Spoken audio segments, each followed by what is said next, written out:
Okay, welcome. Here we are, meetings with masters, with an amazing soul, a dear friend, and an incredible survivor of unimaginable um, events in her life. Catherine Ann Wilson, thank you so much. Thank you so much for being here with me today. Thank you. I appreciate being back with you. This is wonderful. And also, what a gift that you're not doing this one live. We're going to talk about, serious stuff today and just allowing me the safety of being able to talk to you without being on live so that I don't feel that pressure.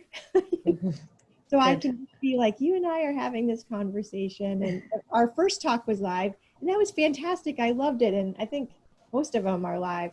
But, I just appreciate having this space here to just you and I, like a couple girls having girl talk. Yeah, we were just together and it was just wonderful. And I really been wanting to do this because of course what my mission is with my show Meetings with Masters is to what I call elevated conversations of people in personal growth who are mastering, mastering personal growth and contributing to humanity in big ways. And of course that's how we came together, which I am beyond grateful for, that we came together through Tony Robbins community. And so here we are. Last time we met, we talked, you shared so much about, you shared a lot about your life in what you've been through, which is, again, unimaginable abuse. As a child, you became a runaway and were trafficked.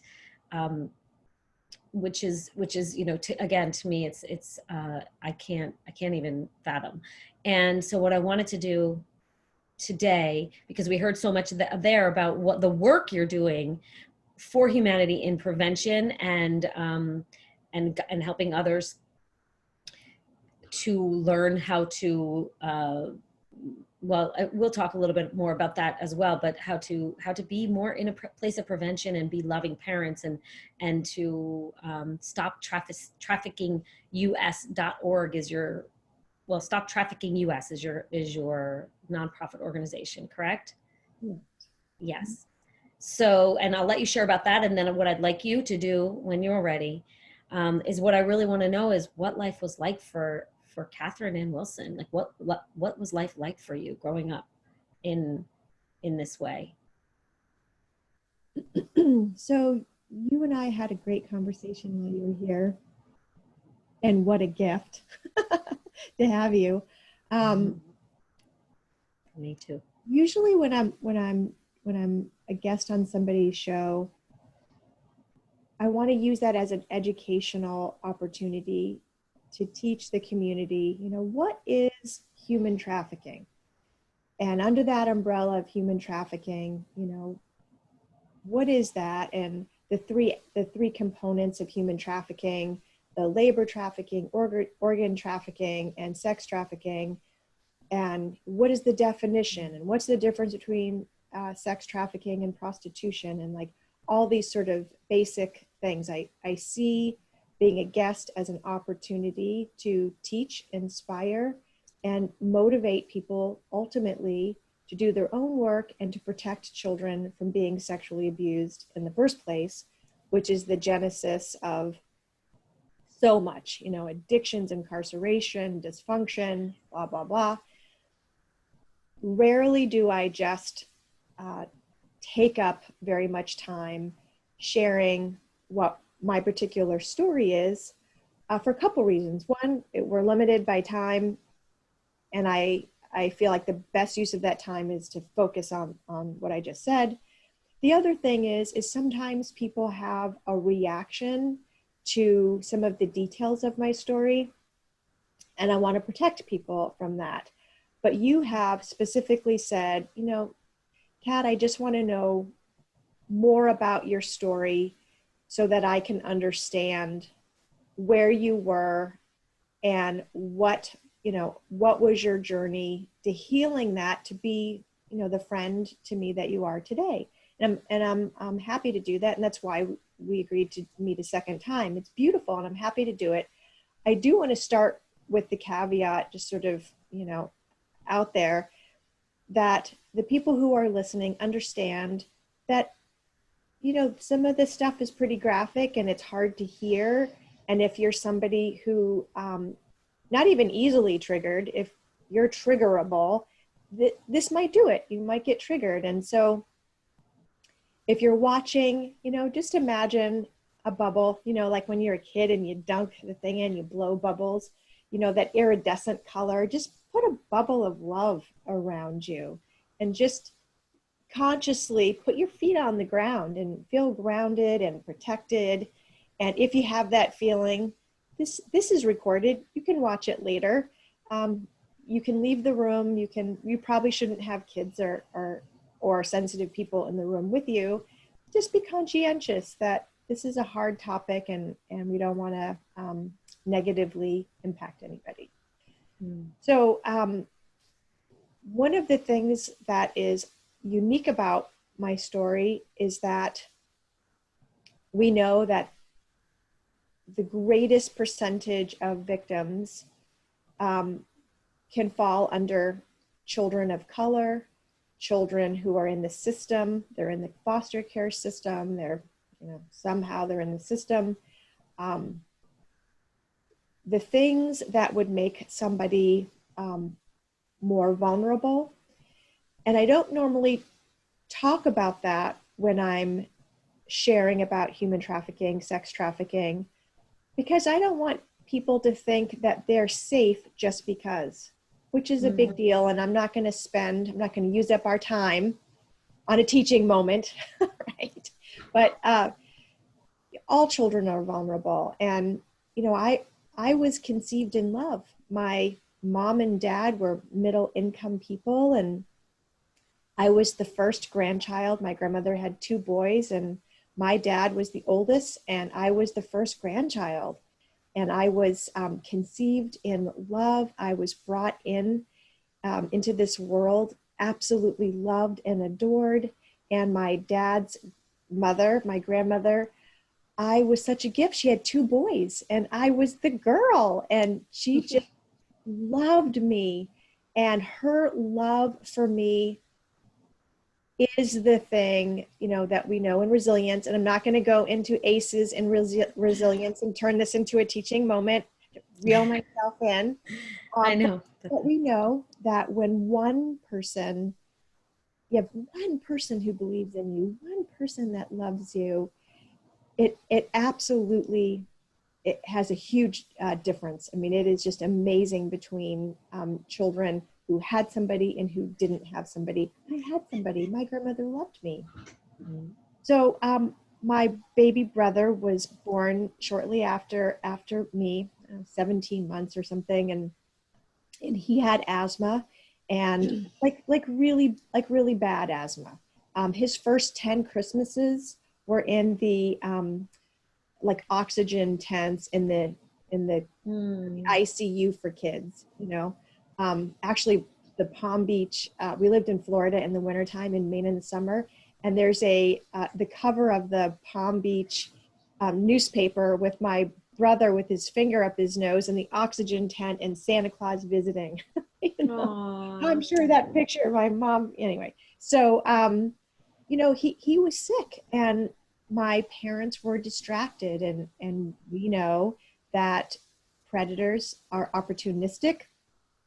And my school, one of the school administrators knew about my brother and my family. And so it really wasn't a red flag for anybody that he was coming into my class, taking me out of my first grade classroom, bringing me into his office, calling me his special little girl, and molesting me in his office.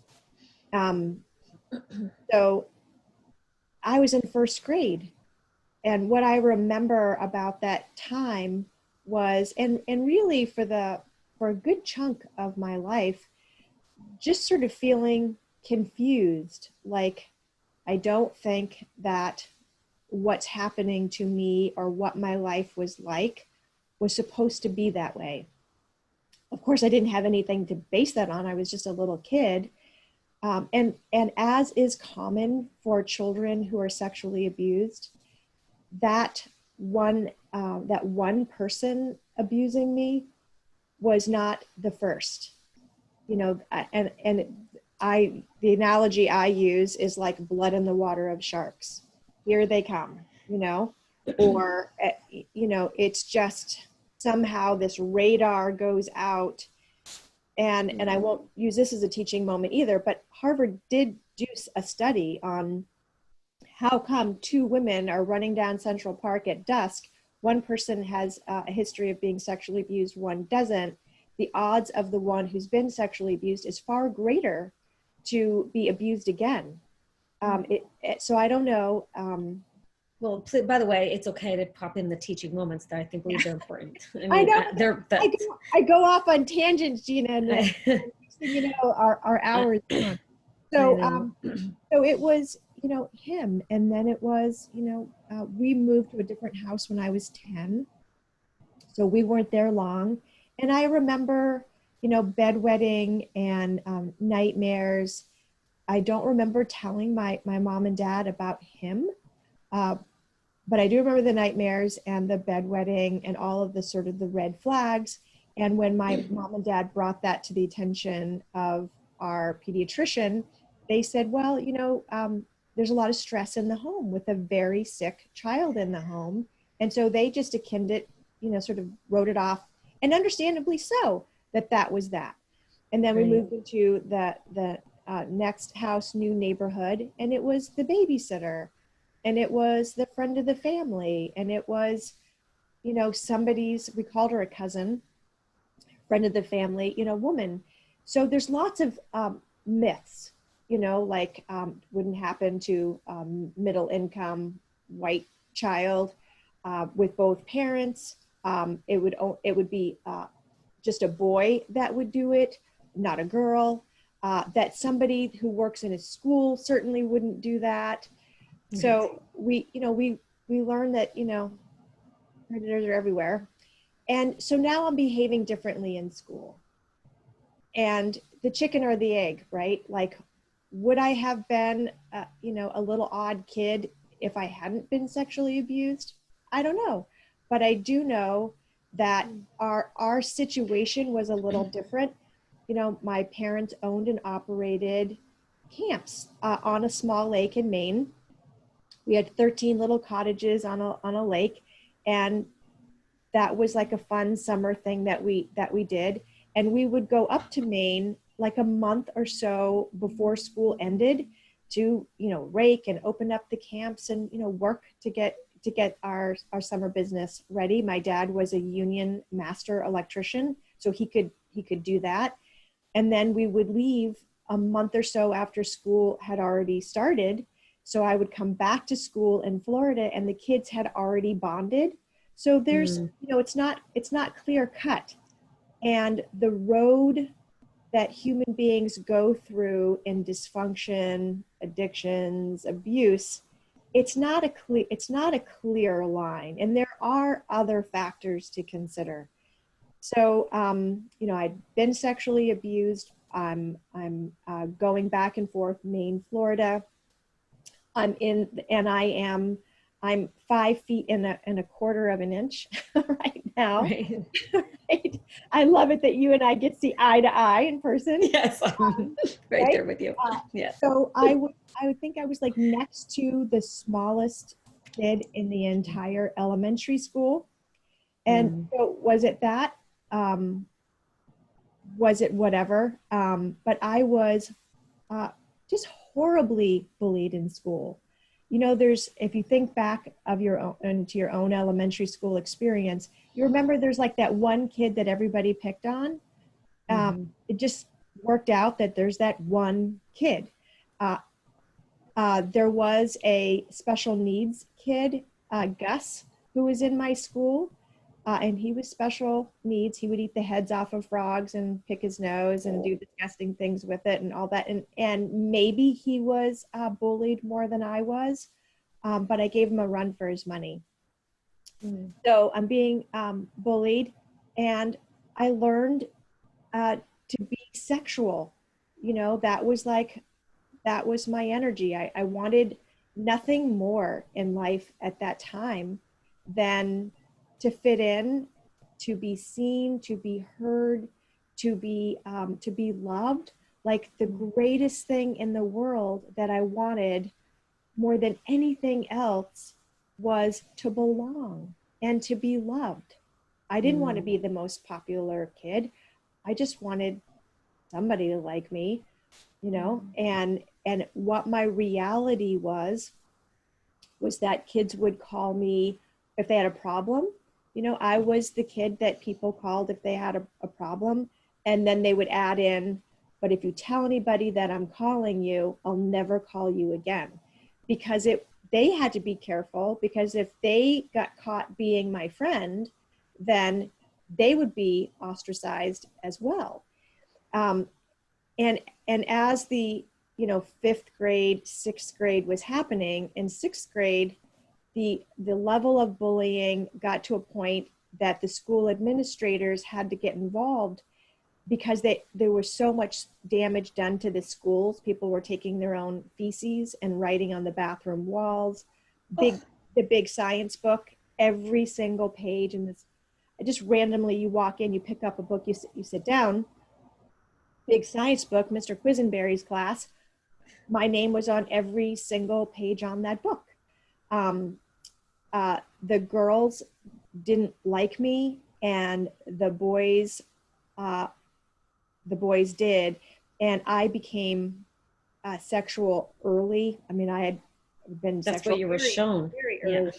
So that, you know, that was just sort of, um, uh, they could go to first and second and third base with me. And so I was promiscuous, and it was worth it to me because I got to have that little bit of human contact and kindness. They didn't want to talk to me during the day. They didn't want to acknowledge me during the day, but for a minute, I got a little bit of attention. So by 12, I start running away.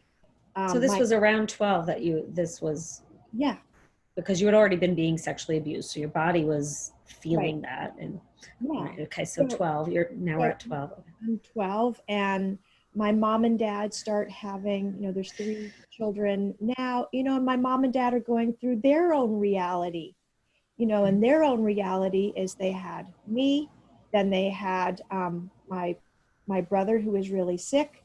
They had a third child that died of crib death, Stephen. Can't even imagine what that was like for my mom. And then, you know, they wanted to hurry up, like when you lose a dog, hurry up and have another one. So she, you know, she had my sister, and then their marriage, you know, this is in the 70s, and, you know, you can bring home the bacon and fry it up in a pan, and the women's movement, and, you know, and a lot of a real push for women to get out of being a homemaker and, you know, get into the workforce. Of course. So my mom and dad are having their own reality, and they thought that the bullying of me handling that on my own would would build character in me. And it I don't think that they realized the level of bullying that was going on. So my mindset at the time is, I am my only value is I can help people with their problems, and boys can have their way with me, sometimes girls. Back then, you know, 12, uh, you know, if somebody was brave enough to come over, if a girl was brave enough to do an overnight with me, you know, I was being mutual being sexual with them too. So Exploration. sex was just a thing, you know, it was just something. And I never did get what I was longing for, which was feeling like I belonged and feeling like I was wanted or protected or anything. And the bullying got to the point where now I'm skipping school a lot. And my parents weren't really paying attention because now their marriage is sort of falling apart. And so I'm not even going to school. And when you don't go to school, the vultures are sort of, the hyenas are waiting on the outskirts Peripheral. of the tribe, right? There's Hmm. the pack of zebras, and there's the hyenas just waiting for those, which is exactly what predators do. So now I'm running away at 12. So from 12 to 17, I'm running away. First, I'm going to people's houses that I wish were my friend, that seems really cool. And I'm running away to their house. And the thing is, when you run away to somebody's house, if those adults in the family aren't calling your parents, aren't calling the authorities, there's usually a reason for that. And so Yes. now it is their dad, their uncle, their big brother. I'm waking up with somebody's hand over my mouth, dragging me out of bed onto the floor into some hallway or another room, and they're being sexual with me. Um, eh, what are you going to do? You're going to say something, you know, You're, then yeah. what? So you can't really say anything. And there's a whole subculture, a whole way of being as a runaway. So I quickly learned that staying in somebody's house wasn't safe for me. And so I would, and by the way, at that time, we didn't have cell phones. I would make a phone call, usually every day, and, call home and let them know that I was alive. So that was sort of one of Mm. the things that I regularly did is just let my parents know I was alive. And I watched too much television, so I thought they could trace the call, so I wouldn't stay on the phone very long, but just let them know I was alive. And occasionally, I'd come back home for a little while. So now my parents, I think 13, my parents get a divorce, and my mom and my little brother and sister, they go to live in Boca Raton. And I stay, and still, my dad's still going back and forth Maine, Florida, and the kids are going back and forth Maine, Florida. But in Florida, they get divorced, and I'm the oldest, and I love my dad. Like, I thought my dad was God. I thought he had the answer to every world problem, because on television, when they would show a world problem, he would say what the answer was, and it sounded brilliant to me. So loved my dad.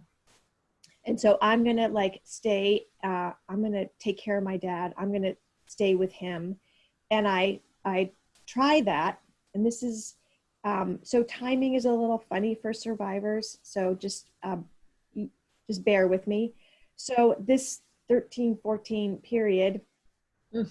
and then and at this age, when I go up to Maine, it's my uncle, it's my aunt, it's the sexual abuse from different people doesn't stop. As I get into that age, that 10 to 14, 15, 16, that 6 year period, that is like prime. The majority of offenders, that's like their prime target, that age, Oh, that mhm. that when you start to develop, but you're not fully developed yet. I mean, there are people that like the little kids, and babies even. Um, Mm. uh, but this that 10 to 16 is really really good, particularly little like me, where you're not quite developed, moves more into the 16, because I look like I'm, that 12, 13 period. So Okay, and I'm can I just back up for 1 second? With the earlier years, was there physical? Um, I mean, there has to be physical abuse because you're probably getting torn apart, and I just, I'm just, I can't imagine. That's all Right. I can So, imagine. So go so on. Hmm. the school administrator didn't penetrate me with his penis. That would have been um, more obvious. I would have been holding my vagina. I would have Ah, maybe said something to my mom. He did other things and had me do other things to him. hmm. So, but uh, everybody else did. Everybody else had, the women, of course, use their hands or other things. Um, Men was always intercourse. Um, And I Anyway, don't mean to get so graphic, but the reason is only because there's so many people that are going to watch that have been through it. And right, when it just almost, I can't imagine. I haven't been through it, but right. So, mm, yeah, so you just, and it sounds so unbelievable, and but yeah, this is my truth. So, right. I've intercourse a bunch of times, rape at one point. Well, actually, I'll back up. So I'm with my dad, and um, you know how kids are. You're laying on the carpet, you know, the shag carpet in front of the television, and you're just sitting there, you know, watching whatever. And my dad, I grew up with Playboy magazines on the coffee table. It was just a thing, not Penthouse magazines, but Playboy magazines. Just they were always there. Um, but now Dad has Penthouse magazine, which is a harder core level of pornography. And in the Okay. back of that magazine, people would write in, and it was the article, the segment's called Forum. And that forum, each month, I don't know, I guess monthly, people would write in their sexual fantasies, things that they had done, stories, um, pornographic stories.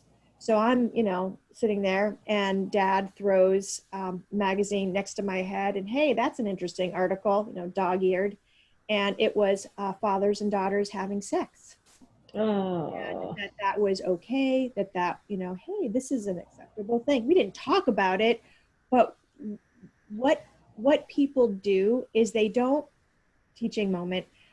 They don't just um, all of a sudden have sex with the kid. That's not the norm. The norm, although that happens, you know, that's rape. But there is a grooming. There's stuff that happens that they work up to. It's like a desensitization. It's like the frog. Do you throw the frog in the boiling water, jumps out, or do you slowly turn up the heat? Right. So mm-hmm. for groomed children, it is a slowly turning up the heat. Seasoned predators, seasoned offenders might have, you know, we in the Tony tribe, we talk about the funnel, right? You got to have Right. so many in the funnel to close the sale. Well, Mm-hmm. that's what they're doing with children, because it might take a year to get permission to be sexual with that child, or it might be a month, or it might be a week. But there's different levels. You know, the average assaults of the career of assaults for an offender is 150 times. Not somebody that has a higher sex drive or who has greater access to kids, just the average offender does this 150 times. So, and they're fully aware of the consequences. So you have to try to get buy-in as much as you can, um, in order to not get caught. So there, it's a whole way. It's a subculture. It's a lifestyle, really, and there's a lot to it. But And when you and you were already getting it from your uncle. right, The aunts and uncles were already attacking I you. already had an uncle, an aunt, friends of the family, people that would come up to the campground, Okay. um, right? Yeah. So, and then being a runaway, you get into a situation that you can't get out of, and Mm. you know you somebody tells you they're giving you a ride somewhere, when really they're bringing you to their house, um, and you're then they tie you down, um, and they're on whatever drug, and they think you know, it's their idea of a good time to take a, you know, 13-year-old kid and handcuff them ankles and wrists, and you know, just uh, rape you all night long, let you go in the morning, pat you on the head and say, you know, bye, I'll I'm tell anyone. going to work or whatever. And then I'm wondering, how do where am I? Um, and how am I going to get a ride somewhere safe?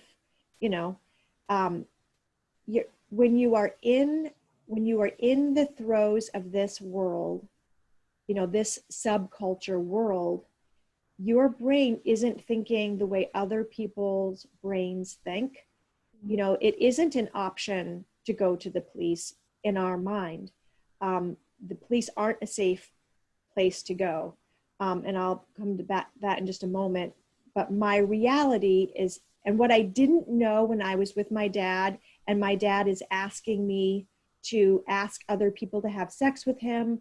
I'm waking up in the middle of the night and he's in my bedroom. I start locking my door. Um, uh, and I'm thinking, my dad is going to have sex with me. I got to figure out, I got to leave. I have to leave. I need to run away from my next place. My mind's not thinking, tell the authorities, called the Department of Health and Human Services, didn't even know there was such a thing.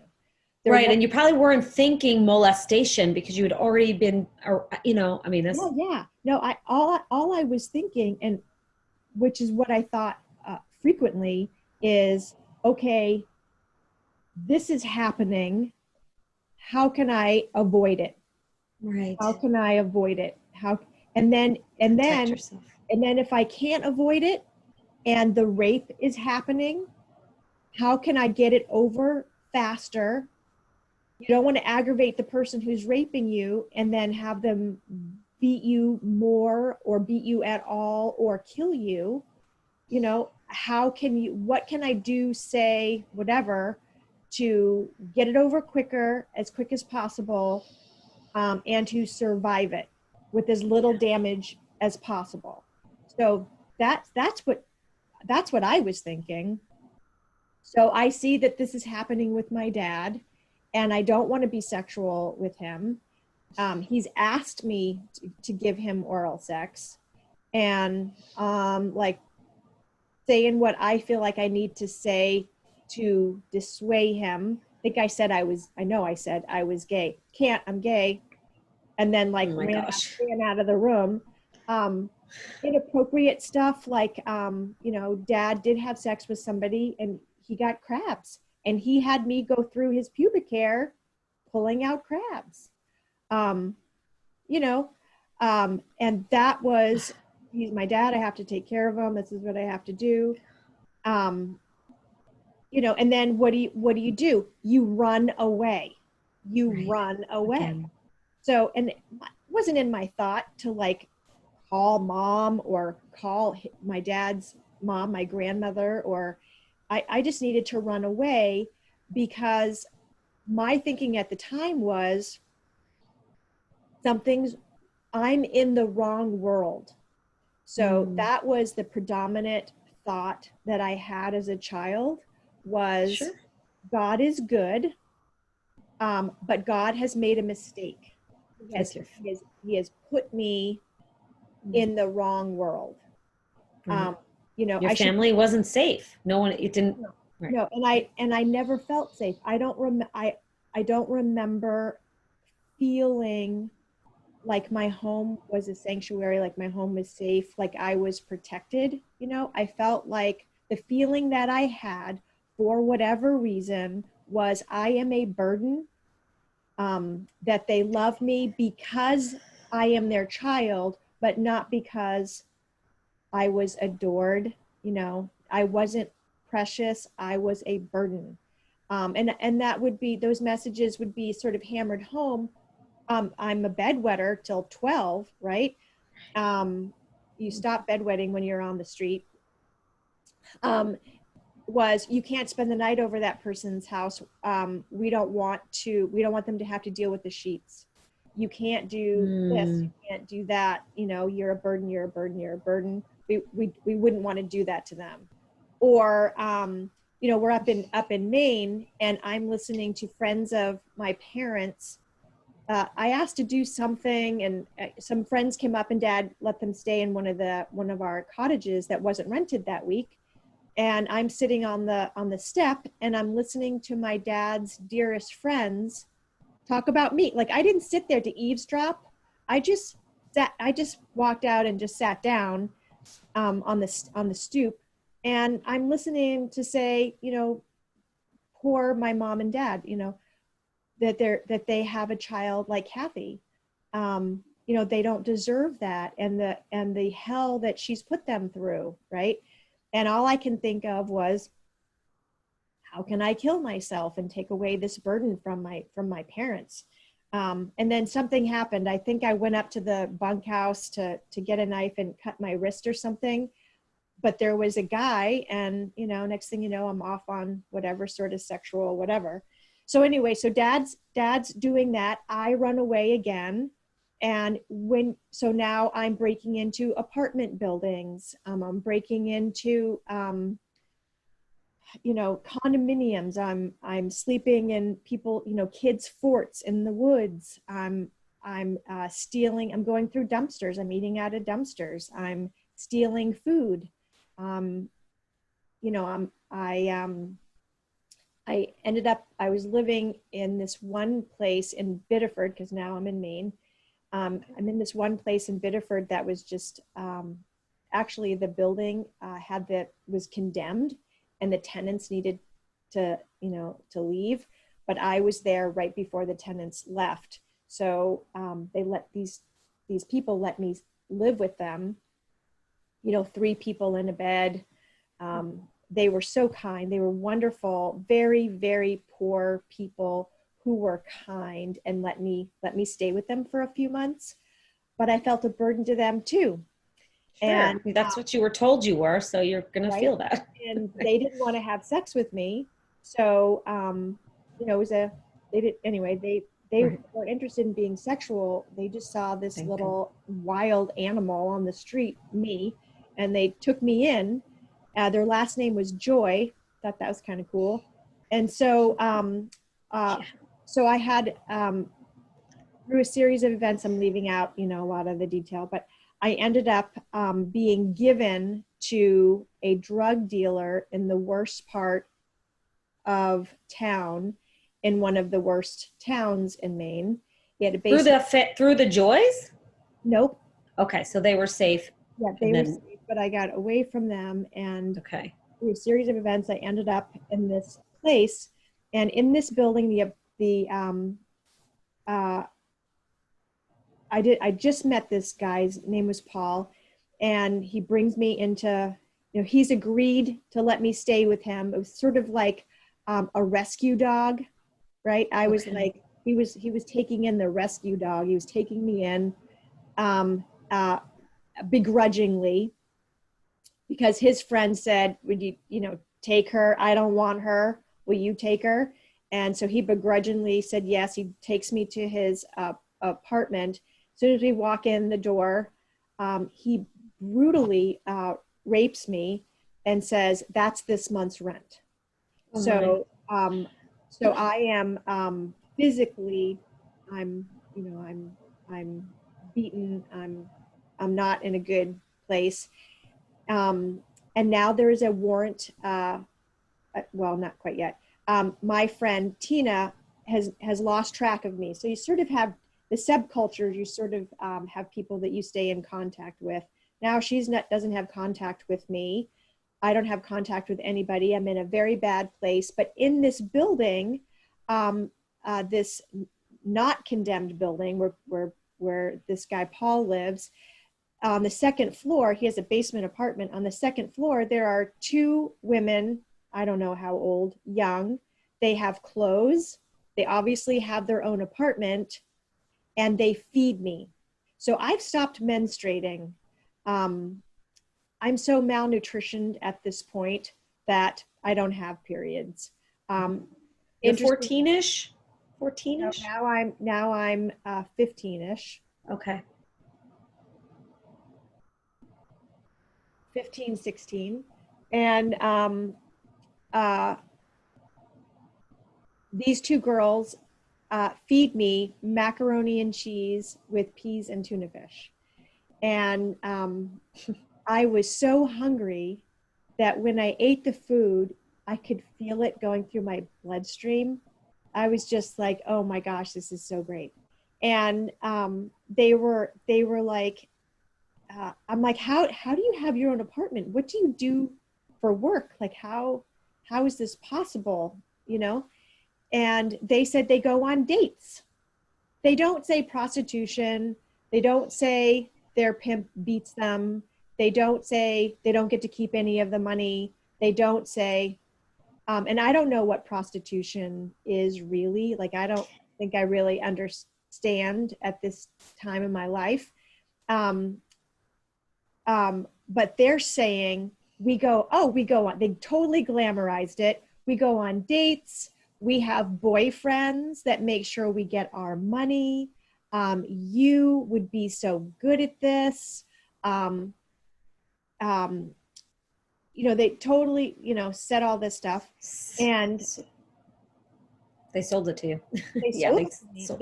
They sold it to me, and they had me at tuna fish. They had Right, me. you were starving. They had me at feeding me, and the guy Mm. in the basement is awful. So I feel this feels like something that I have control over.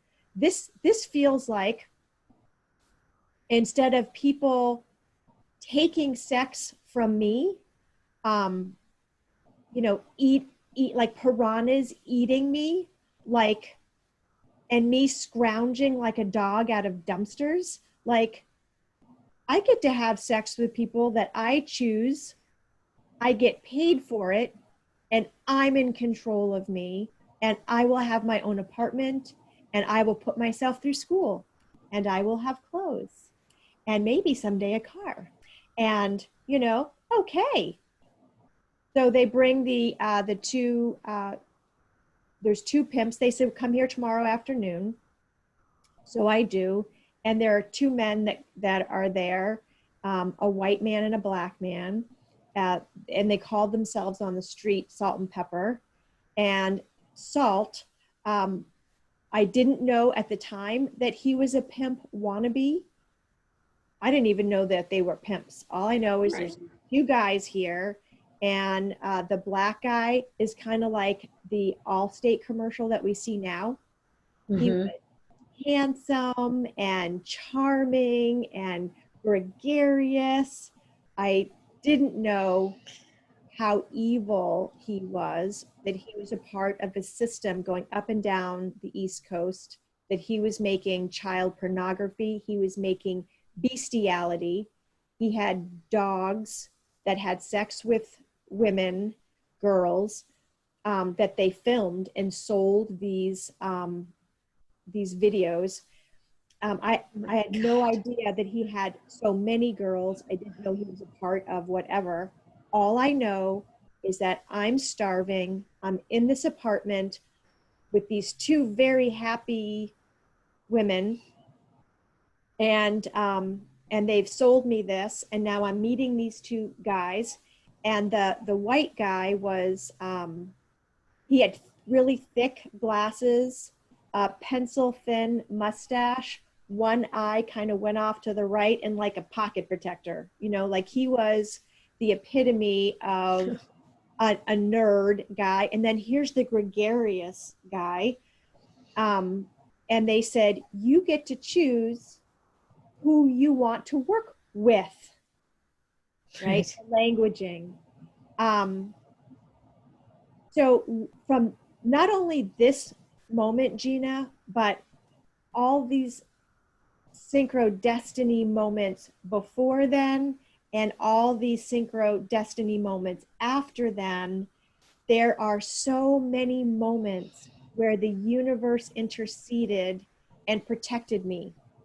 Mm. Walking through a parking lot with, like, the dumpster didn't have any food, and I was starving, and I was like really starving, and a stranger who was a witch, she was a Wiccan Oh. woman, walks over to me, takes my hand, and says, I can feel that you're starving.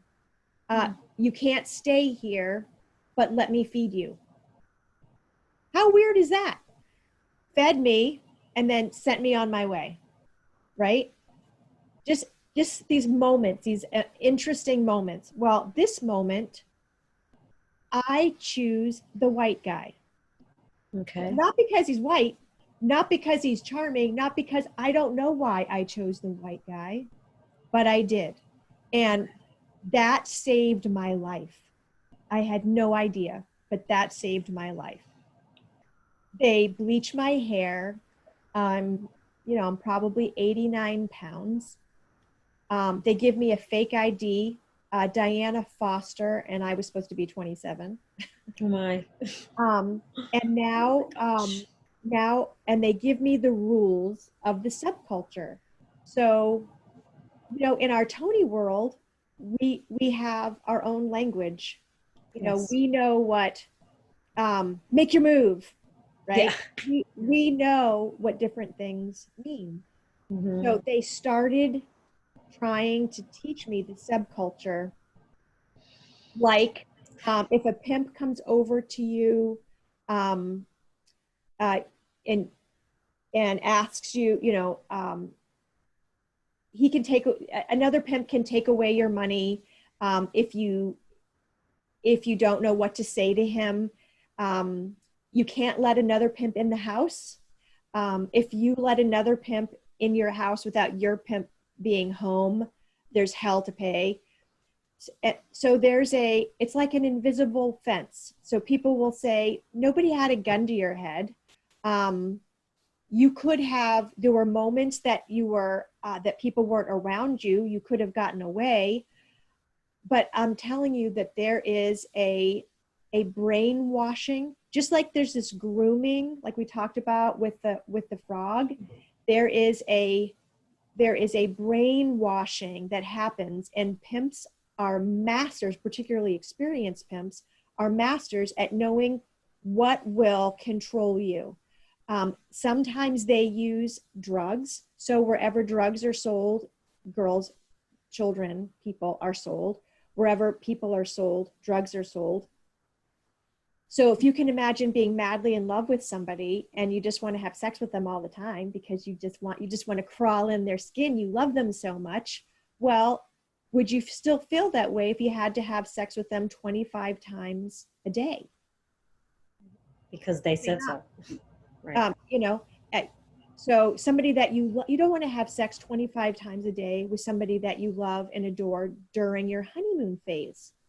Right. Never mind strangers that stink, that you're not attracted to, that are hurtful to you, that want to do weird things to you, and you have no say. So sometimes the pimps, and pimps can be men and women, will give you a little bit of a drug so that you can even do this, right? Let's just keep you energized and happy so you can do what you're supposed to do because you have a quota to meet. You know, you have a quota, and not reaching that quota is going to equal whatever the pimp knows will freak you out. So drugs and alcohol don't affect me the way they affect other people. My biology is just different. If I could smoke a joint and drink a margarita with my friends, I would have. Um, but I can't. Alcohol and drugs, even prescription drugs, you know, I get, I can't take any pain medication. I can't do Right. You get Novocaine. reactions. I can't do Right. Tylenol, right? Got So, it. so that was not a way to control me, but that is the way to control some people. So they would just do a little injection, maybe between your toes or somewhere where the Johns won't see marks on your body, and so they can, get through it. So there's all these subculture things, and there's the way that they manipulate you. For And I'm me, going to stop for 1 second, just 1 second, only because the reason this to me is important is that if someone is hearing this and is experiencing any of these things that are leading up, like, please pay attention. Please pay attention and walk. That's what I'm feeling I needed to say. So I don't want, go on, please. So, so for me, the what worked for, and sometimes it's love. Sometimes a pimp will Romeo a vulnerable person and then make her fall in love with him, save the day, be her hero, and then if you loved me, you'll perform these sexual acts for the greater good, and then make her a madam, right? We'll say, okay, so I need you, you're with me, we're a partner in this, and then turn this victim into a predator herself by Mm. having her watch the girls, beat the girls, motivate the girls, you know, whatever. So there's a lot to it, and I'm trying to, you know, Yeah, so yeah. for me, the fear of going to Lowell, Massachusetts. So, you know, I was with Salt with some other girls, and we were kept. Um, First, he kept me in his own home with his wife and children, two young children, in his home, and he had to figure me out. And then once he figured out how to manipulate me, how to control me, then he moved me into this house with other girls, with somebody, the woman who watched over us, and a guy who watched over us to make sure we didn't leave, right? And Pepper, the other guy, um, he beats his women. He breaks their arms. I'm watching this. I'm seeing this, and uh, and in the pornography that he makes, what freaked me out was being physically held against my will. Whatever, they would put stuff on the women that would make the dogs want to have sex with them. And so they would tell me those stories, see my reaction. Salt made note of that. And so the threat to me was either killing me or sending me to Lowell, Massachusetts. So that that is what kept me doing what I was told to do, including not calling my mom and dad. So now it's been a while, right? First it was Tina that didn't hear from me, and now my mom and dad hasn't heard from me. So now there is a warrant out for my arrest, um, Rest. which is just one step more than missing person. It's a little bit beyond missing person. Okay. Okay. So Mhm. the warrant would get the cops attention more than she's a missing person. I don't I totally. got you. Okay. Okay. So Yeah. now, so my pimp is telling me, you know, he's taking me into places and showing me human beings being human beings, and he's brainwashing me, telling me that, you know, I'm not safe. The police are a part of the whole prostitution thing. Um, uh, showing me letters from the warden of the prison that he had escaped from.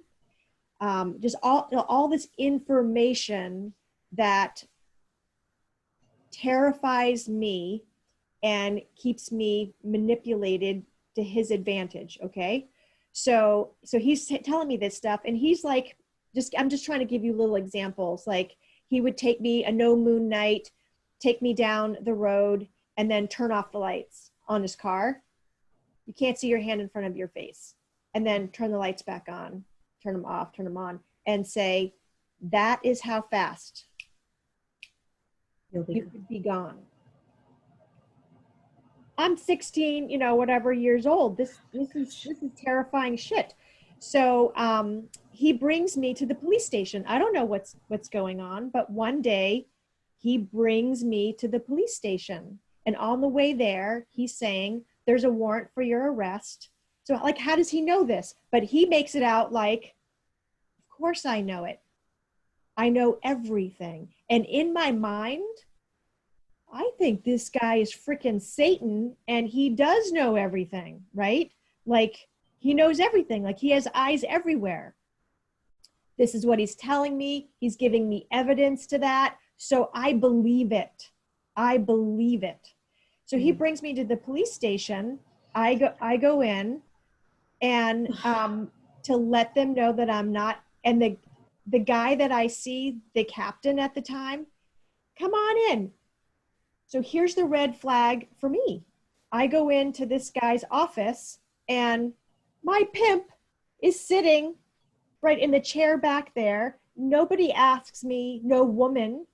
There's no female cop that takes me away. There's no female cop that takes me away from the men and says, okay, you're safe. What's going on? Right. There's nothing like that. I go into this guy's office. My pimp is right there.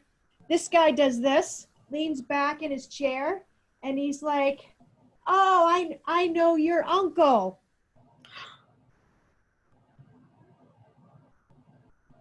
As soon as he says that he's friends with my uncle, who, by the way, later on did 7 years in prison for child molestation, not for me. Nobody talked to the rest of the kids.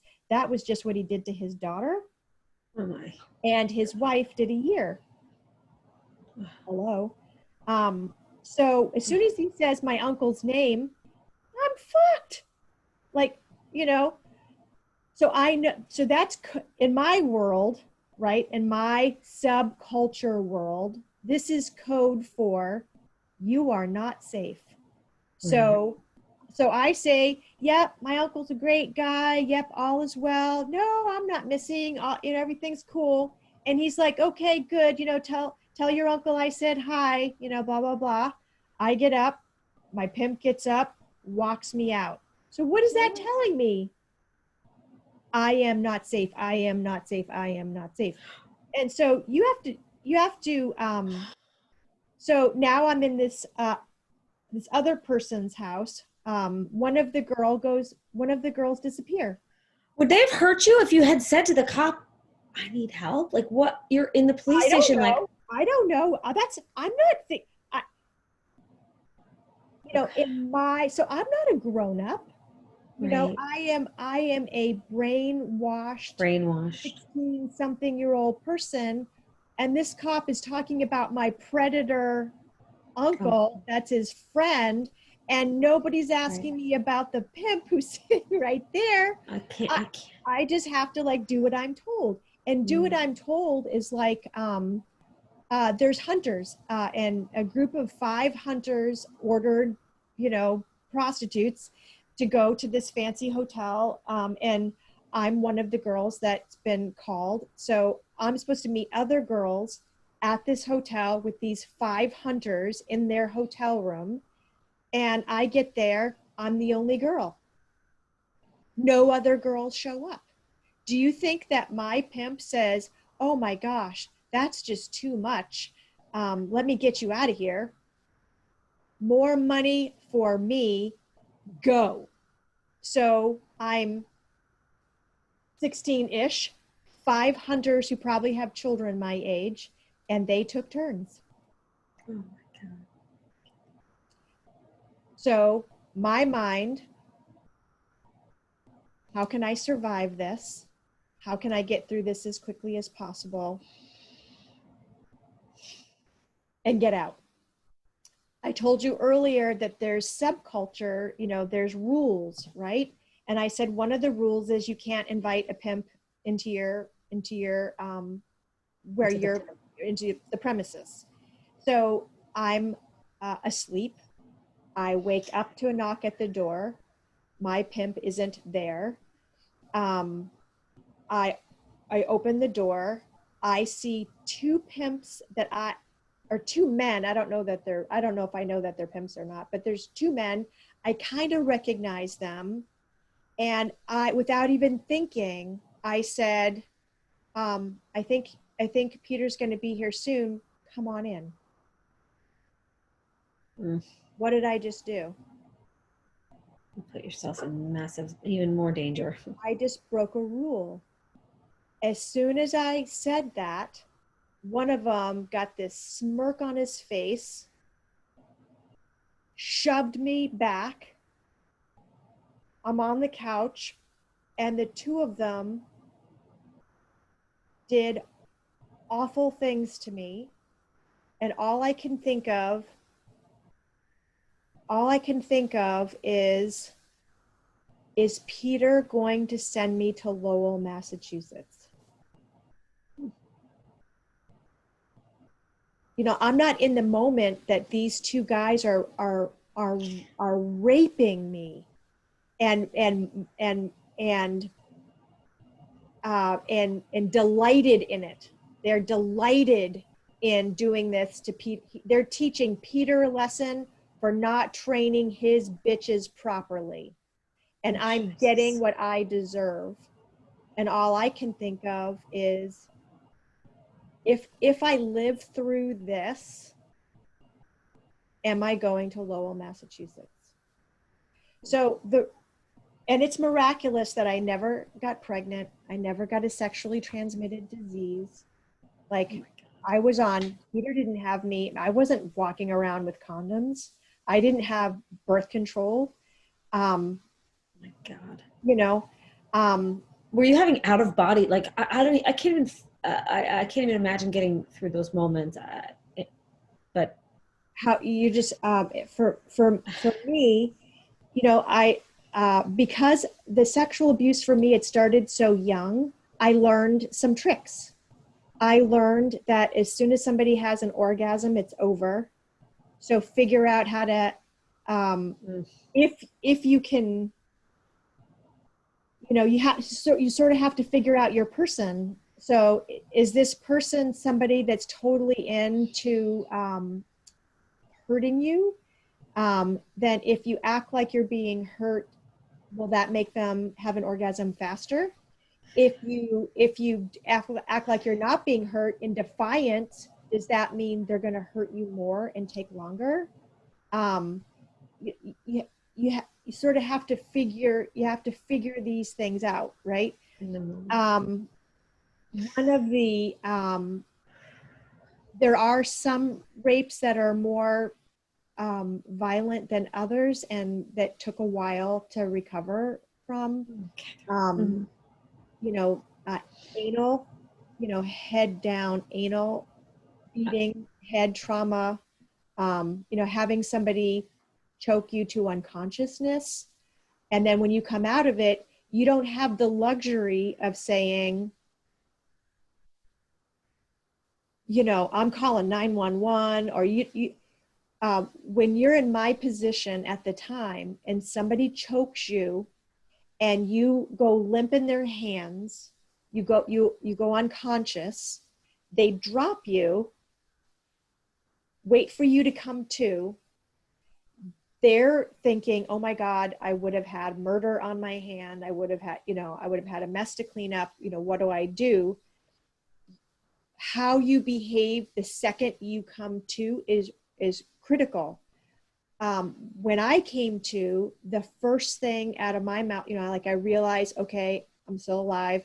Okay. Wow. Um, I don't know what I did to upset you, but I'm so sorry. Oh my gosh. I'm so sorry. You learn you learn what you need to say and how you need to be in order to live. So you know, people talk about sex trafficking, but really, there's all this stuff that happens way before. First grade, more sexual abuse, um, trouble at home, no protection, uh, promiscuity, uh, crazy bullying at school, promiscuity, running away, you know, the light running away, and then holy shit, and then the more hardcore running away, and then this stacking of sexual abuse. You know, I remember being in Florida, and I had met in my running away time. I met a 19-year-old boy who was so nice to me. He fed me, gave me cigarettes, um, told me that he was going to be moving um, because the man that he was living with, who did the newspapers at night, you know, you stuff the newspaper in the plastic, Plastic. and then you drive around throwing the people's newspapers in at night. Well, this guy was a chicken hawk. A chicken hawk might like little boys and little girls, or just little boys or just little girls. This guy liked little boys and little girls. And this 19-year-old had been living with his grandmother, and this guy in Connecticut, somehow, I don't know the whole story, but somehow this guy got this boy and raised him to be his sexual, I don't know, sexually abused him, kept him out of school. They slept during the day, they worked at night, and would, right? And so, but now he's too old. He's 19, so he has to go. So the guy is sending him back, right? So I meet him, and he's feeling lost because the guy who has fathered him, loved him, sexually abused him, now is completely disinterested in him. And brings me to his apartment. We walk into the apartment, and the bedroom door is open, and that man is having sex with my 15-year-old school kid I know from school, who lives with his grandmother. Oh, geez. I'm watching this sexual act. So not only, and I'm watching this guy give this boy to other men. You know, they drive like they know where the pedophiles are, and if they get a boy, they share the boy with the other pedophiles. So not only are you having stuff happen to you, but you're also watching things that nobody would even believe. Like, you're seeing stuff. So now what I'm going to tell you, you're going to understand how miraculous it is because of everything I just told you. Okay. So I'm trying to instill in you, as much as I can, the understanding of how brainwashed I was. Okay. Hopefully you understand how terrified I was. So now I'm allowed to go in the backyard. So where I'm staying is very rural. It's, you know, a long way in between houses. And so I'm allowed to go in the backyard. So I'm in the backyard, and it was such a joy for me because one of the neighbors' dogs had puppies, and the puppies, I could hear the puppies. But anyway, so I'm in the backyard, and I'm trying to figure out how to kill myself. And you know, I've told you, you know, a few of the rapes, a few of the horrific sexual experiences. I have countless more, and I remember every single one of them, but I just wanted to give you an idea of them. So I'm in the backyard, and you know, maybe my family went to church, you know, once a year, maybe Christmas or Easter or something. Okay. So we weren't a religious family, but I went outside, and there was trees, and I said, I don't know if you are real or not. Now, let me back up 1 second. There was one point that I ran away from home, and I ended up with a lady who took me with her to Cape Girardeau, Missouri from Florida.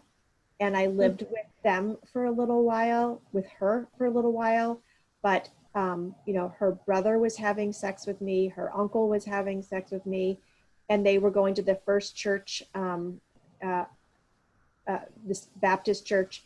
And I they were having a revival, and um, and I did get baptized in the river. Didn't stop the men from having sex with me, but I did have that spiritual experience. And I was at the church turkey shoot when one of the women, I think one of the women that wanted to have sex with one of the guys that was molesting me, called the police.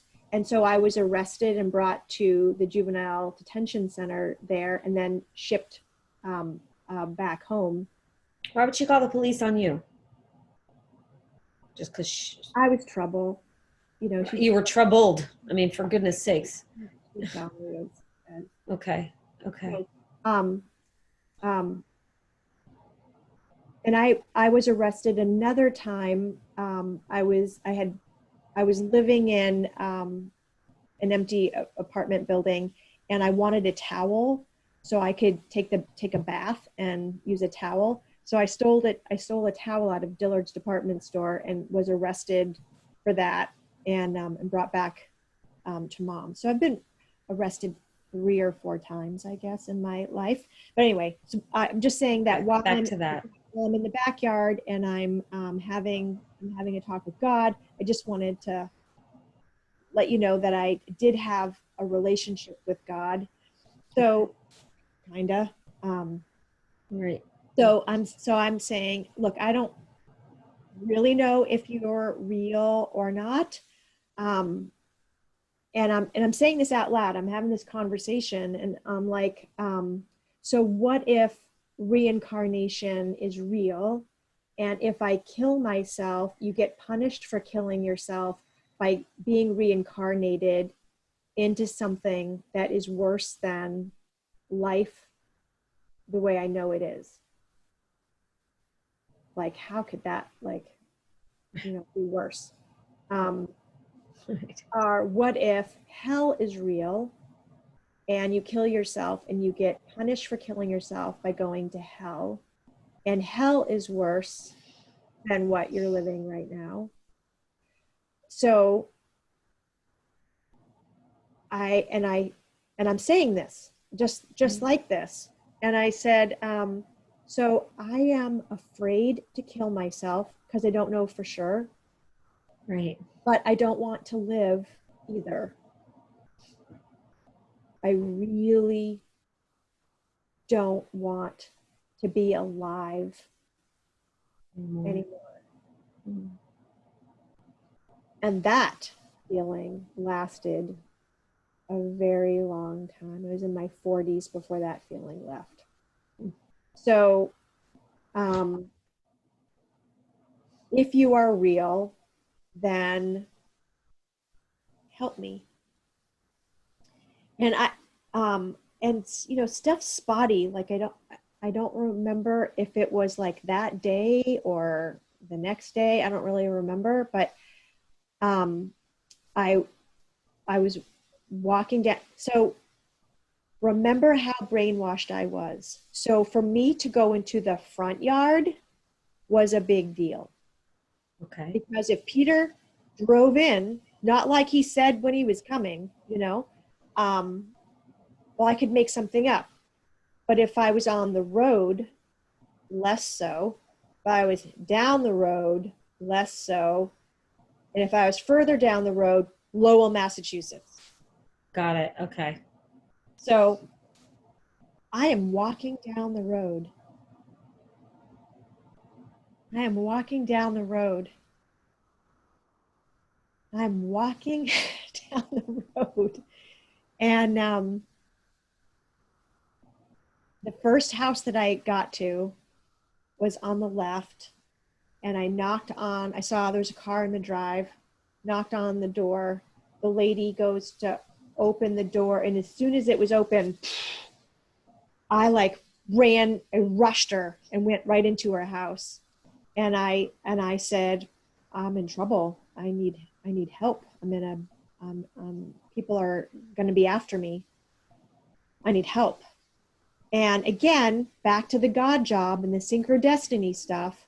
Like, who has that happen and doesn't call the police? Like, right? So Right. as fate would have it, she was scheduled, she was an active alcoholic who had called for help and had scheduled a 30-day detox for herself at a place called Crossroads for Wyndham, excuse me, Crossroads for Women in Wyndham, Maine.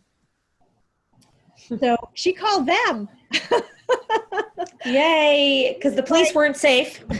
Well, but she didn't know that, you know. Right, right. I don't remember what I said to her. Did I say, don't call my parents, don't call the police, Right. please, please? I mean, I don't know. But I'm just thinking, wow. she called the detox place that she was scheduled to go to the next morning and said, hey, I've got a 16, however old I was, person in my house. And they said, bring her with you. So that night I laid underneath her guest bed. So if Peter rushed the house, if he went from house to house to house looking for me, if he rushed the house and went in, he wouldn't see me, you Oh know? my goodness. So I laid underneath, and someone was shot that night.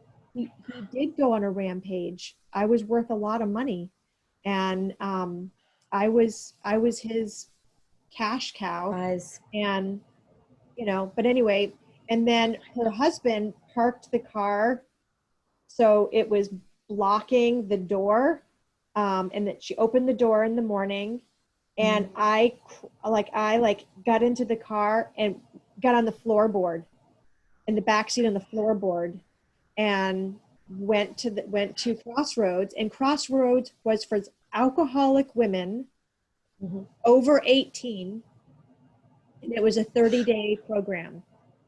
Crossroads let me stay there 90 days as a minor.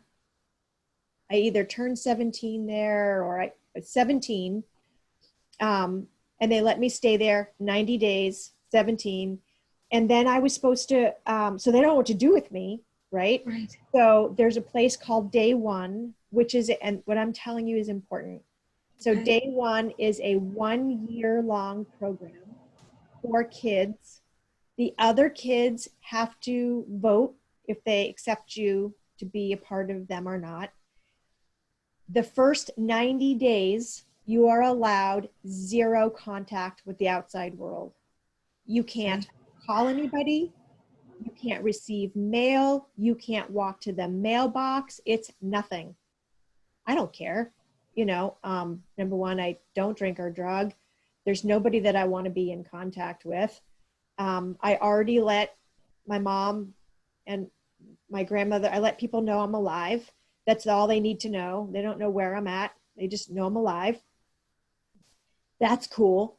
Then, so the kids voted, and the kids said, we're afraid you're going to have sex with everybody here.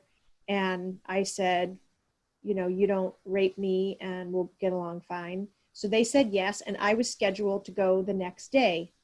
Well, that night, the women in the house and I are watching TV before we go to bed, like we normally did. And I got a call from my dad. Not So they knew where you were well, to call. well, somehow he figured that out. He must have gotten it. I don't know. Okay. So, because I'm scheduled to go live for a year at Day One. Okay. But my dad calls and he says, I love you. I need you. Please come home. Now, I loved my dad, even though he was being a crazy person. I love my dad. I had heard that before.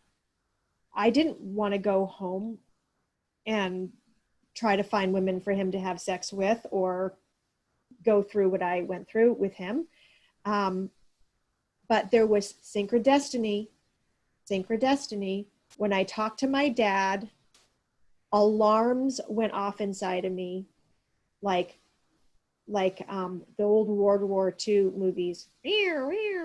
Like everything in my body said, get to your dad now, right now, get to your dad. So I went to the night nurse and I said, I don't know what's going on. I have this emergency feeling that says I need to get to my dad. I'm in Maine. Dad's in West Palm. It's right before we would come up to Maine. And so she called the staff, and said, what do I do? And they said, don't stop her, but don't help her. And it was planes, trains, and automobiles. And I got from Wyndham, which was no small feat. And I got to Florida. I got to West Palm Beach, Florida. And the next morning, I'm at the breakfast table with my dad. And I don't know how I can explain it, but his skin, he had like this egg sticking out of his skin. And I'm like, what's this? And again, my dad was a master electrician, and he had worked on the Yankee nuclear power plant many years before. There was a radiation leak. He did get radiation on him. I didn't know any of this at the time. So I said, what is this? And he said, it's cancer. And I'm like, does anybody know? And he's like, nope, I'm good. I know what it is. And he went to work, and I like opened up his address book, and I'm like calling people. And then they were calling him back that night when he got home from work. And he said, oh, she's just worrying. No, it's nothing. I'm fine. No big deal. And then it was time for us to drive up shortly, week or two, whatever, time for us to drive up to Maine. And we drive, and I'm leaving so much detail out, but we drive up to Maine, and his friends see him, and he looks like something from Auschwitz. He's all bones, he's skeletons. And they're like, Burke, you got to go to the doctor. He goes to the doctor, comes back. And as I'm talking to you, I'm seeing the sun. I'm right on Sebago Lake, and I'm watching the sun dance on the top of the water. And when I was cleaning one of the cottages before the next renters come, and I've got a homemade tattoo here, I've got a homemade tattoo here, I've got bleach blonde hair, some of the remnants of the braces are still on my teeth. I smoke cigarettes like a sailor, I cuss like a sailor, I don't drink or drug, I'm a whack job. But anyway, so I'm cleaning the one of the cottages. Dad had just gotten back from the doctor, and he comes out, and just like this, the water, the sun was sparkling on the water. And Dad said, I have malignant melanoma from the top of my head to my toes. They're giving me 2 months to live. I've got to get my things, my spit kit, and go back to the hospital.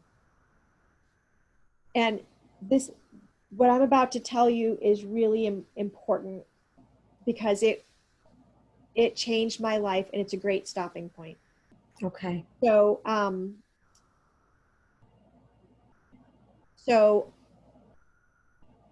my sister, my brother and my sister have never been sexually abused. In order to keep my sister safe, my grandmother paid for her to go to a Christian camp in New Hampshire. And she went from 10 to like 22 or 24 years old to this camp, which was great. But now Dad's dying. She's, I think she was 7. No, she was 10. I was 17. She was 10. And I'm saying that people need to go to New Hampshire and bring my sister back. I'm calling my mom saying, I know you're divorced, but you should come and say goodbye to Dad. So this is happening. I'm taking care of the camps. I'm got my grandmother there, my dad's brother there, my mother is coming up. So we're all like trying to say goodbye to Dad. So now he was supposed to die 3 days, before this moment, but he's hanging on. He's very happy that my mom is there, because he loved my mom very much.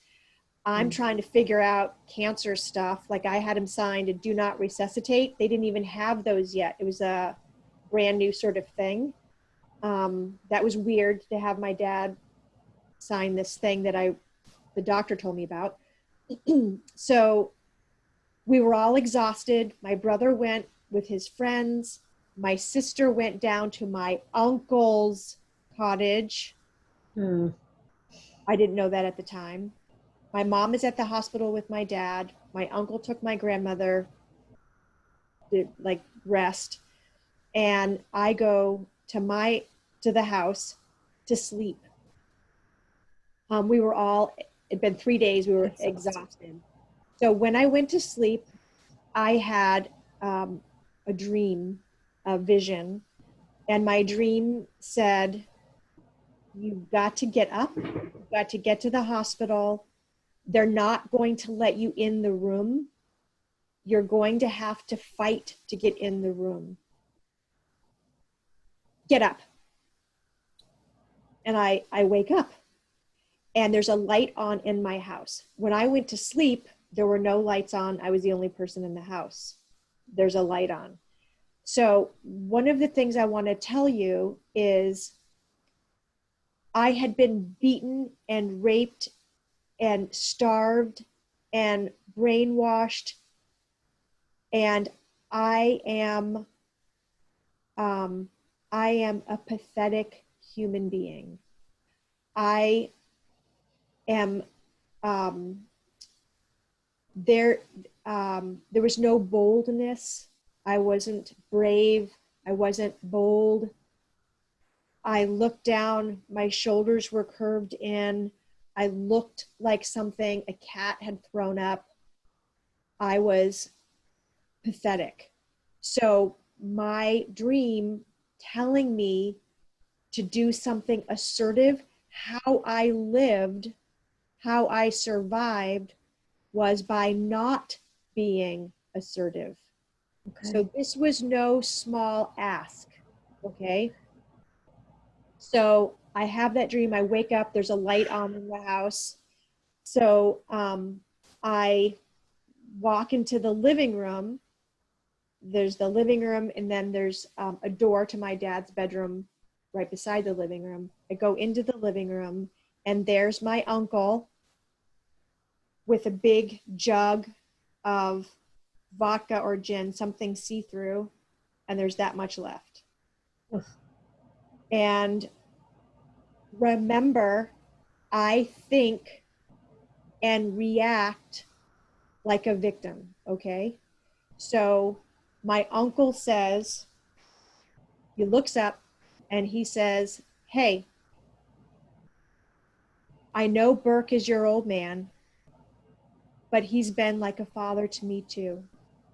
And it's times like these that family members need to console each other and comfort each other. I know what that means." I say, "I can't. I'm gay. I figured it worked when my dad asked me for a blowjob. It might work now."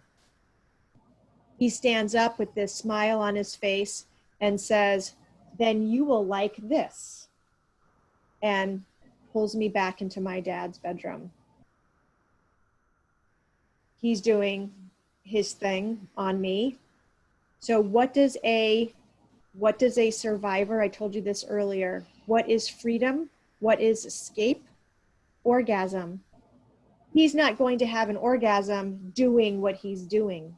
I have to get the hell out of here. My dream told me I have to get to the hospital. It's like 11 o'clock at night. Oh my So God. I pull him up and say something, do me or whatever, what I knew would stimulate him to have his orgasm Faster. so I can get the heck out. And he laughs in my face. I still get a little nauseous. Um, ugh, um, eh, um, he laughs in my face, that smell, and has his orgasm, rolls off of me, and I go outside. This is not a public road. This is not a public business. This is a private business, private road and there happens to be a car with kids in it. I have no idea, kids meaning teenagers, I have no idea who they were to this day. I don't remember any faces. I don't know who they are, but they're there. And I say, can I have a ride to the hospital? Synchrodestiny. Right. Say, sure. That's how I get a ride to the hospital. Now pause for a moment. What I find out later is that my freaking little sister is in my uncle's freaking house with our cousin, right? I didn't know this at the time. So after he has his orgasm with me, he goes down, and meanwhile, while all this is going on, my sister is talking to my cousin, and my cousin, because they're doing the sleepover thing, my cousin shares her journal with my sister that says every molestation that my uncle and aunt did to that child, Their daughter. their daughter. My sister hides the book. My uncle leaves me, staggers down to his cabin, and because my dad had him be the caretaker, so we're in Florida in the wintertime and he lived there and like he was the caretaker. So he goes down and tries to have sex with her. She runs out of the house. He doesn't chase her because he's already had his orgasm. So that is the only molestation in my life that I am grateful for. Ugh. Right? Yay. So I go to the hospital, and in the hospital, this is important. I go to the hospital, the door is shut. I'm trying to, open the door, and I see my dad doing this, right? He's trying to pull his body off of his soul so that he can die. My aunt, my uncle's wife, Boy. comes out, tries to, I don't know what it is with grabbing my wrist, but trying to take me down the hall. I break away from her. I'm being bold. I come back to the door. This is late, Right, right, right. Hospital's quiet, quiet. And my mom's got the door open, and I, say, you left, Dad. I stayed. I deserve to be here. You have to let me in. I'm not going anywhere. Good for you. Yeah. Right? Ah! And so she lets me in. I walk in, and Dad's bed is on the left. And so on my dad's bed, my mom is on one side, I'm on the other, and then the door and the wall back here, my aunt is sitting there. Okay. I take my dad's hand, and I just put my face on his swollen hand, and I'm just praying, please, God, please let Dad die in peace. Please let him go. Please let him go. And I fall asleep. I can feel the urine bag against my leg. Um, I just pass out. This is woo woo stuff. It's okay. Something gripped me in my sleep and shook me violently, like I was this to just, oh my God, to just wide awake and upright. Right. I'm like, what the fuck? Right? And mom is there. And I'm telling you that my reality is time stood still. You would think when your daughter has that sort of violent thing that you would look at her, you would say, are you okay? Something. But she did not move. I didn't hear any movement from my aunt behind me. I'm telling you, time stood still. And over to the right, there is an invisible person in the room. And again, I did not grow up religious. I don't know who is in the room, but somebody is in the room. And then I look over at my dad and I watch him breathe in, breathe out, breathe in, breathe out,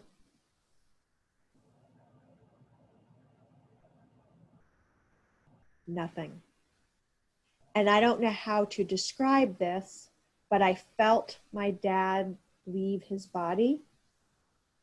And I knew, I don't know how, that he was beside whoever was in the room. Mm. And the two of them were there. And in my mind, I said, thank you for letting him go, to whoever the other person was. And in my mind, I told my dad, I'm sorry I was such a bad kid. And I love you. And I felt him say, I love you. I'm sorry. And then they were gone. And then I look over at my dad, no breathing. And I'm thinking, I'm in a fucking Twilight Zone movie. And then I go to say the word mom to my mom. I went to say the sound for M, the sound for mom. And as soon as sound came, time started. Mom looks at me and I say, he's gone. I stand up. I walk at the foot of his bed. I walk out the door. And at the end of the long hallway in the hospital is the nurse's station. And I told you I was pathetic. I told you what I looked like. And the nurses treated me, and doctors treated me the way that I looked. Oh, So geez. it's 2:00 in the morning or something. It's August 9th, um, 1981. And this is black. And the closer I'm walking, as soon as I get to the nurse's station, it's black. My hands slap down on the nurse's station, and the nurse looks at me and says, can I help you? I said, my father's dead. I'll let your nurse know. My God. I look the way I look, right? Right. So now we teach forensic nurses that sometimes victims look like me. Right. So that is when I had my first massive panic attack. Massive. The nurse told my mom that I was in shock. But for the next 20 years, I would be battling horrific post-traumatic stress, panic. So my mom said, I have to fly back home to my husband, her husband in Kansas. She's bringing my brother and sister. And she said, just get on the plane, Kathy. I don't give a shit where you go, what you do, but at least let the family see you're getting on the plane with me. And so that is how I went to Kansas and started the next 20 years of my life, which is surviving the surviving. An interesting thing. Remember I said that day one was 90 days of no contact? Yes. It was 90 days from when I left Huh. Crossroads for Wyndham to when my dad died. Wow. That 90-day period that I got to be with my dad and be there when he died, that spiritual experience that I had, which was one of many that happened over my lifetime, is the mooring that kept me alive. Right. It's how I know that there's something beyond the veil. Yes. It's knowing that I'm not alone, and these unseen, beings Spirits. Yeah. constantly do things to let me know that I'm not alone, what's going on, whatever. And that was the first thing. And then the second thing was Tony Robbins giving me hope by way of sharing these stories from all these people, like I'm sharing with you now, that said, Mm, maybe there's hope for somebody like me. So when my dad died was August 9th. right. I was pregnant and married to my stranger, my husband. I got married on, so dad died August 9th. I was pregnant and married on December 26th. And Okay. in the safety of that time period, because we know that the real war doesn't happen, the real hell doesn't begin until we're safe. So Hmm. I'm in Kansas, Yeah. I'm safe, and that's when the post-traumatic stress, night terrors, chronic panic anxiety, all of that, all of the healing, the whole healing journey started from that point. So Gina, now you know a good chunk of Wow. the details of my first 20 years, the 2 decades of wounding, and then you and I will have a conversation another time about the 20 years of surviving the surviving. Yes. Wow, Catherine. Wow. Just thank you. Thank you for your vulnerability. That it is truly for me unimaginable. I am so glad that you are alive, that you are have survived, that you had that spiritual experience that allowed you to have faith in something bigger. And I love you. I love you too. I'm so glad that you are here to guide others and let others know that if they are in any sort of prison as you were in all of those years, that if they hear any of this, that allows them to keep going or to get help or to take a path or to see the signs, that is that is that is why we have to share our stories, that it can be truly the key to unlock someone else's prison, because thank God in heaven you are here and you have survived. And I look forward to hearing how you survived the survival in those years of what you've been through. Um, and that's it for now, because we've gone over 2 hours. Anything else you want to say before we but before we say goodbye for now? 2 hours? Well over two. Yep. Yeah, Holy shit. I know. Wow. I'm so sorry.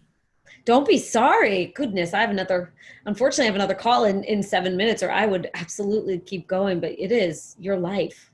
And that is only, and as you sat there and said to me, and I'm only sharing still pieces of it. And there's still some lots of detail, and we don't need to know all of it, because it's horrific enough. I can't even imagine. And again, that it may help someone else unlock their own prison is it, and to see a survivor as Catherine, having survived these horrors, can give someone else hope. So I want to say one quick 30 seconds, not even 30 seconds. sure. Uh, when, if anybody's watching this and they're still having chronic panic and anxiety, and they're like, boy, am I ever going to get over it? I was 47, I think, when the desire, if God wanted to take me out, that would not suck for me. Like if God said, hey, do you want to leave? I would absolutely say yes. I was 47 when I no longer wanted to do that. I'm 56 and a half now, and I am the happiest I have ever been. So it was 20 years of trauma, 20 years of healing and the whole self-growth journey. Healing journey. And Mm-hmm. now, I went on to make a six-figure income. I went on to buy my dream house on the lake. It's been 12 years since I've had a post-traumatic stress episode or an anxiety attack or a panic attack. I've done so many bucket list things I can't even tell you. I'm in service, gladly in service now. My life has never been better. Like I've got the best girlfriends. I've got the best life. Um, uh, and if I would have, I wish somebody would have told me then that this is possible. And that's my hope, is to be able to show you that you can endure it, you can heal it, and you can absolutely thrive. So thank you for letting me throw that in there. Yeah. That is really important. That is the reason we are doing this. That is so important. So thank you. Thanks everyone for watching. There will be a continuation. So I Take love good you, care Kim. of yourself. Yes, yes, absolutely. And believe everything can be okay.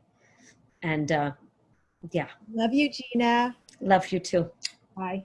Bye. Bye, everyone.